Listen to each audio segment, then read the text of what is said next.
Pregnancy planning जब आप शुरू करते हैं तो कुछ चीज़ें जो कॉमन लाइफ में आप कर रहे होते हैं उनसे आपको बचना होता है, लेकिन वो क्या है वो आपको नहीं पता। वो हम आज इस वीडियो में आपके साथ शेयर करेंगे। बड़ी छोटी छोटी सी चीज़ें हैं लेकिन बड़ी कॉमन है, बट प्रेगनेंसी प्लानिंग में वो दिक्कत पहुंचाती हैं। SAID की कैटेगरी में जो आती हैं, तो क्या इन ड्रग्स को लेने से, जो कि जनरली बिना प्रिस्क्रिप्शन के ही लोग यूज़ कर लेते हैं मेडिकल से परचेज करके, ये जो ड्रग्स हैं ये आपके ओवुलेशन को डिस्टर्ब करती हैं, फर्टिलाइजेशन को डिस्टर्ब करते हैं और इम्प्लांटेशन को भी डिस्टर्ब कर देती हैं। तो अगर अक्सर आप लेते हैं तो इनको छोड़ दें। दूसरी इम्पॉर्टेंट बात जिस पर भी काफ़ी लोगों ने स्टडी किया है, इसको समझा है और बताया है कि फ्रीक्वेंसी लॉन्ग ट्रेवल करते हैं। फ्रीक्वेंसी है किसी फीमेल की, उसको बहुत ज़्यादा टूर करना पड़ता है।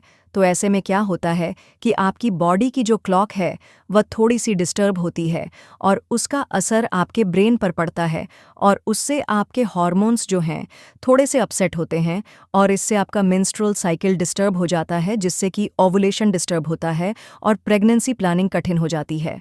तो अगर आप बार बार टूर पे रहते हैं, ज़्यादा आउटिंग होती है जिससे कि खान पान, दिनचर्या सब प्रभावित होती है, तो प्रेगनेंसी प्लानिंग के लिए एक स्टेबल एनवायरनमेंट आप बनाएं, तभी प्रेगनेंसी प्लान करें। तीसरा इम्पॉर्टेंट फैक्टर है जिसमें कि आपको बहुत ज़्यादा सोचना है, अरेंजमेंट करना है, वो है नाइट ड्यूटीज़। कई प्रोफेशन ऐसे हैं जैसे कि पुलिस की ड्यूटी है, आर्मी की ड्यूटीज़ होती हैं, मेडिकल में ड्यूटीज़ जो होती हैं मोस्टली नाइट शिफ्ट में भी होती हैं, वुमन करती हैं।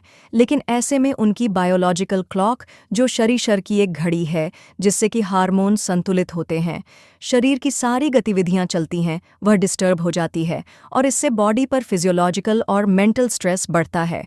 स्लीप की क्वालिटी नहीं आ पाती और मेलाटोनिन का स्तर भी प्रभावित होता है।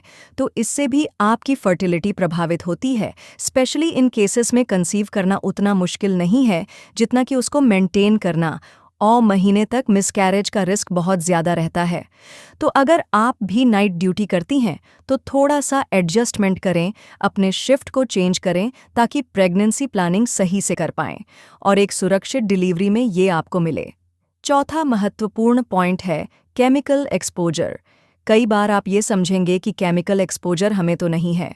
केमिकल एक्सपोजर, हम तो घर में रहते हैं, नॉर्मल अपनी दिनचर्या जीते हैं, लेकिन केमिकल एक्सपोजर आपको भी है।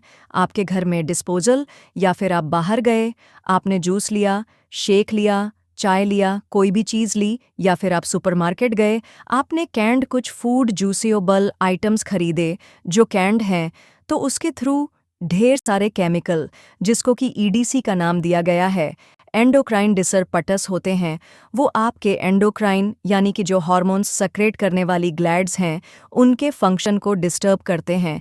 डिस्पोजल प्लास्टिक की बोतल, प्लास्टिक के कंटेनर जिनको फ्रिज में खाना स्टोर करके हम रखते हैं, टिफ़िन कैरी करते हैं, नॉनस्टिक बर्तन, ये सारे केमिकल का एक्सपोजर देते हैं हमको। तो अगर आप भी इनफर्टिलिटी से परेशान हैं तो इन छोटे छोटे लाइफस्टाइल फैक्टर्स को ठीक करना शुरू कर दें। आप जो क्रीम यूज़ करते हैं उसमें पैराबीन्स नहीं होने चाहिए। महिलाएं अक्सर नेल पेंट यूज़ करती हैं, तो नेल पेंट एसीटोन बेस्ड होता है, वो भी प्रॉब्लम करता है, एंडोक्राइन ग्लैंड्स की फंक्शनिंग को डिस्टर्ब करता है। तो ये छोटी छोटी चीज़ें बहुत इंपॉर्टेंट है जिसका आप पूरा ध्यान रखें अगर आप प्रेगनेंसी प्लान कर रहे हैं।